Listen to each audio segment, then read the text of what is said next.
All right, so we are looking at 8.1, which is percents, taxes, and inflation. So convert a percent to a decimal, we're going to drop the percent and move the decimal 2 places to the left.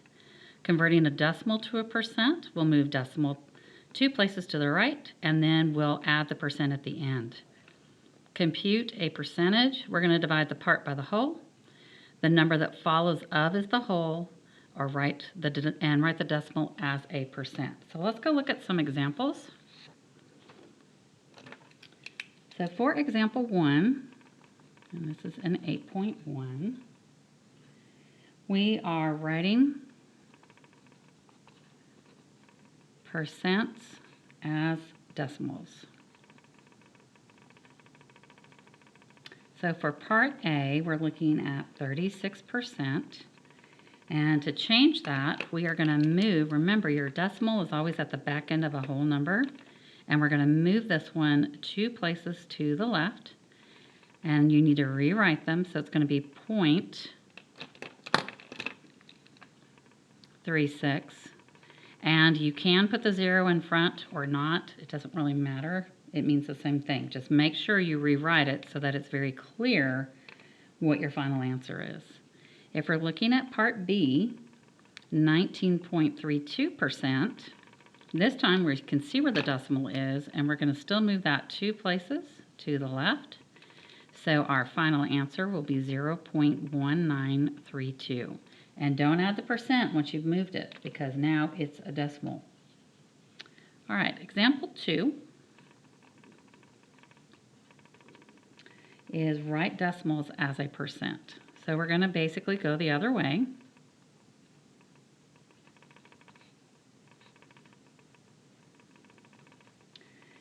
So for part A, we have 0.29. So we're going to change this by moving the decimal place the other way. So we're going to go 1, 2 to the right. So that'll make it 29. You don't have to write the decimal at this point if it's at the back end of a whole number, and then add your percent sign. If we look at part B, we have 0.354. So again, we're going to move the decimal 2 places to the right, and that's going to be 35.4%. So you can get decimals with a percent, just like we had up on part B earlier on example 1. So on example 3, we are going to convert a fraction to a percent.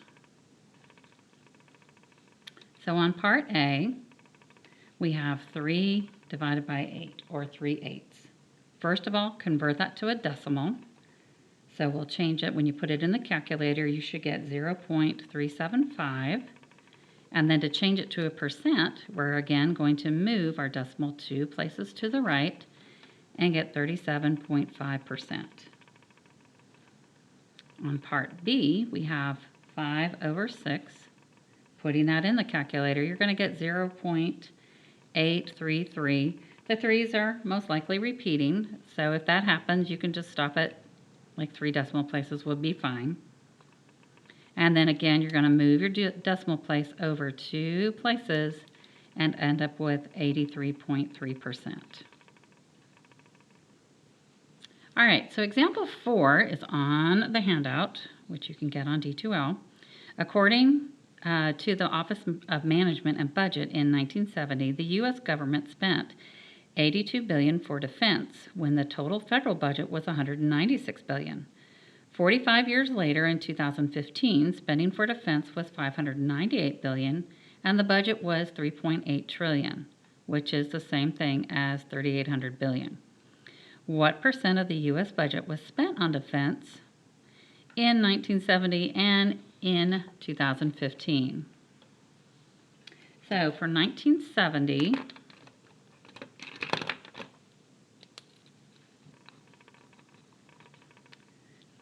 we are looking at putting, again, it's like the part over the whole, or you can look at as the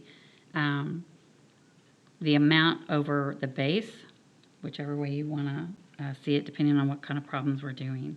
So the part we're looking at is 82 billion of our budget was spent, and the total of the budget was 196 billion. So if you take 82 and divide it by 196, you will get a decimal of 0.418. And again, moving our decimal place over 2 places to the right, we end up with 41.8%. Now, if we look at 2015, we had 598.5 billion that was spent out of that 3,800 billion. You need to have your measurements the same. That's why even though they were talking about 3.8 trillion, we wrote it as 3,800 billion because otherwise they're not the same increments. So make sure that you have those matching. So if we take 598.5 divided by 3,800, we are going to get 0.1575. And again, we can move 2 decimal places to the right to get our percentage. So 15.75%. So for comparing those, the question was what percent was spent, and if we want to compare which one was spent more on defense, we can look at the percentage. Even though the amount is bigger for the amount spent compared to 1970, it was bigger in 2015, we can see that the percentage of the budget is actually way smaller than it was in 1970. Because in 1970, they were spending 42% of their budget. All right, so the next thing we're going to look at is the percent of change. Percent of change is going to be the new amount minus the base amount over the base amount. And the markup will be the increase a merchant adds to the base price. So in example 5, we assume that a 12-pack of Red Bull energy drink costs $18.02 in 2010. In 1958, in 2015. What was the percent of change in the cost of Red Bull over this period of time? So we're looking for the change in the price. So this will be example 5.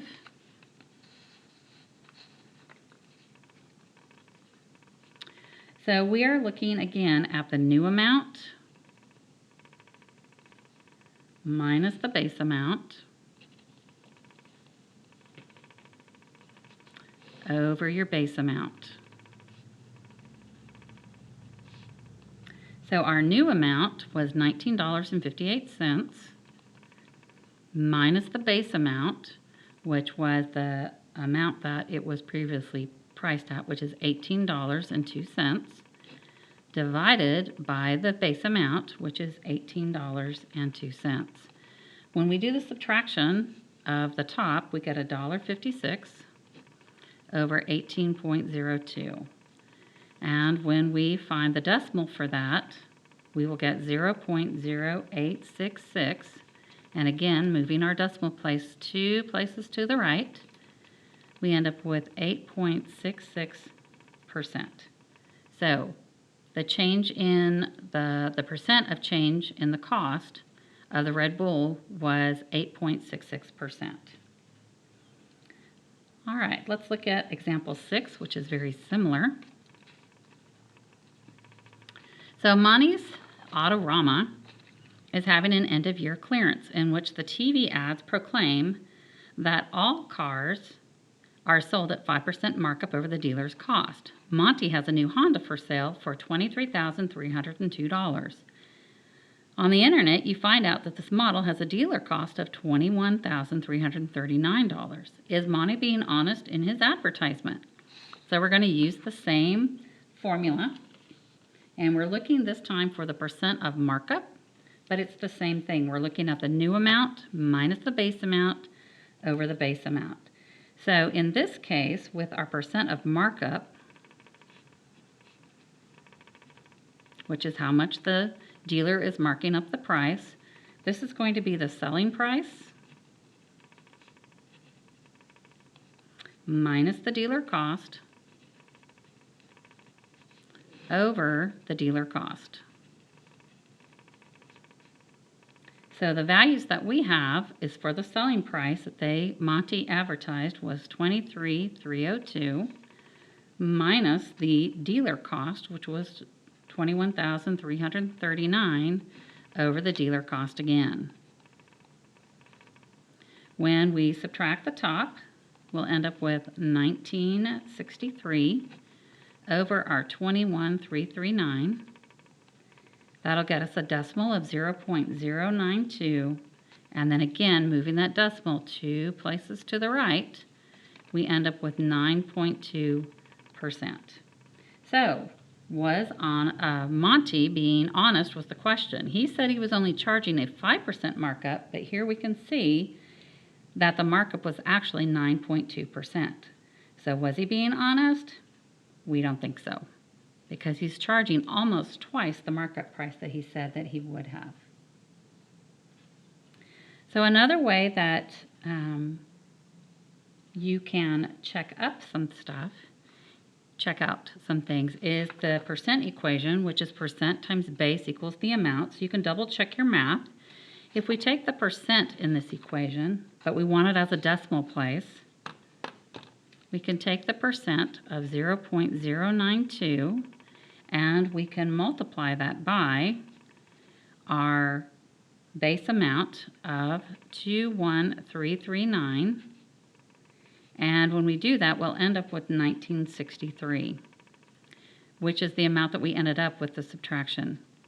So that is your percent times your base, which is going to be equal to the amount. So it's a way you can check your math, and that amount is what we are referring to in this example as the markup. All right, so looking at that percent equation, we're going to use that percent equation that we refer to as percent times base equals the amount for the next example. So we are on example 7.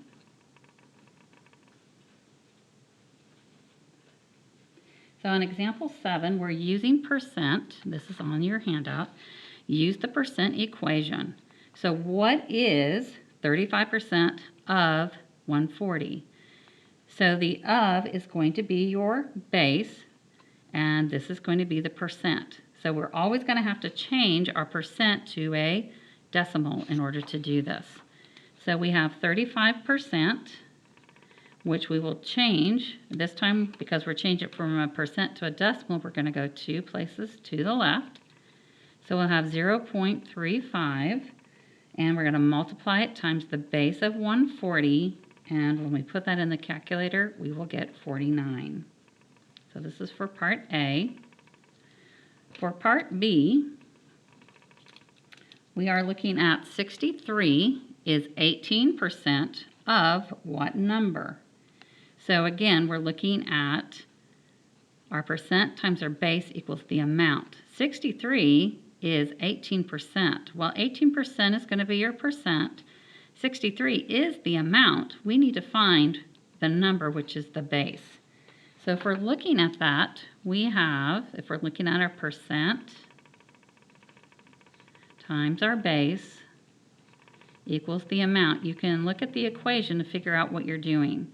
So the 18% we know is going to become 0.18, because again, you're going to move it just like we did the previous one. We don't know what the base is, but we know what the amount is, and that is our 63. So we're looking for that base. So 0.18 times your base is equal to 63. So we're just going to divide by 0.18 on both sides, and our base will be equal to that 63 divided by 0.18, which will get you 350. So 63 is 18% of your 350. So that's the total you're looking for. On part C, it says 288 is what percent of 640? So we're looking for the percent. So we have the base, we have the amount, we're looking for the percent. So we know that the percent times our base, and our base is 640, is equal to our amount, which is 288. So we're going to divide both sides by 640. So our percent equals 288 divided by 640, which will get us 0.45. And then again, moving that 2 places to the right will get us 45%. So that's the percentage that we have. All right, so the next and last problem that we have is calculating the income tax. So the table is from the instructions for filing out Form 1040 to compute the federal income tax for a person whose marriage status is single. If Jane is unmarried and has a taxable income of $53,720, what is the amount of federal income tax she owes? So we're looking at the table right here, and we're going to use that table to help us figure it out. So if she has an income of $53,720, we're going to come up here and figure out if your taxable income is over, so it's over $0, over $92.75, $37.65, or $650, and it goes forward. We know that $53,720 is going to be in between. It's over the 37, but it's not over the $91.50. So this part right here tells us what our tax is going to be for the amount over that. So for part A, we are looking at the first part on our chart there says that it's going to be $5,183.75 plus 25% over the $37,650 price. So again, let's look at our chart. So we're looking at $5,183.75 plus 25% of the amount over the $37,650, because that's going to change for each one. So 5,183.75 plus, we have to change this to a decimal, so it's going to be 0.25. And over that, we need to take the amount that she made, which was $53,720, and then subtract out the $37,650. So that's 5,183.75 plus our 0.25 times the difference between that should get you 16,070. So we need to multiply that times our 0.25. So 5,183.75 plus we'll get 4,017.50. When we add those, she will have $9,201.25. And that is what is the amount of her federal income tax she owes. She's going to owe that. So in Part B, the table, again, is going to be used. How did the IRS arrive at 5183.7 amount in column 3? So the question is, where did they come up with this amount right here on our previous problem? Well, that's going to come about from using the previous things that we know. So if we look at, in the initial one, it's 0 and it's 10%, then it becomes 92.50 plus 15%, and then it moves forward. If you notice that as those move forward, it's becoming from the total amount that's being in the original income if it's over that. So we're looking at these values here to figure out what our amounts are. So the tax for this one here, this 92.75, which is 37, but not over this. If we look at the high end of that, we can figure out the tax and what it's going to be. So we're going to use the high end because it can't be over that, and we should come up with this because that's where it starts out on the next line. So if we take the original and we're looking at what it says there is it'll be $927.50 plus 15%, and we are looking at the highest amount, which is going to be $37,650, and we're going to take out the lowest amount. The lowest amount is that $92.75. So when we subtract that, 92.75. And we've got to change that to a decimal. So 927.50 plus 0.15, 37,650 minus 92.75 will get us 28,375. So that'll be 927.50 plus, when we multiply that, we'll get 4256.25. And when we add that, we get 5183.75. And that's the amount they start with on the next one, because you've hit the upper bound of this, the highest part, the highest amount. So that is the tax on that part right there. And this would be for that one. If we think about this, 9,275, if we multiply that by 10%, it'll move the decimal place over, and we would get 927.50. And then they're going to add the 15%. Then we multiply all of that, and so forth. And so all those amounts are the high end of our previous amounts.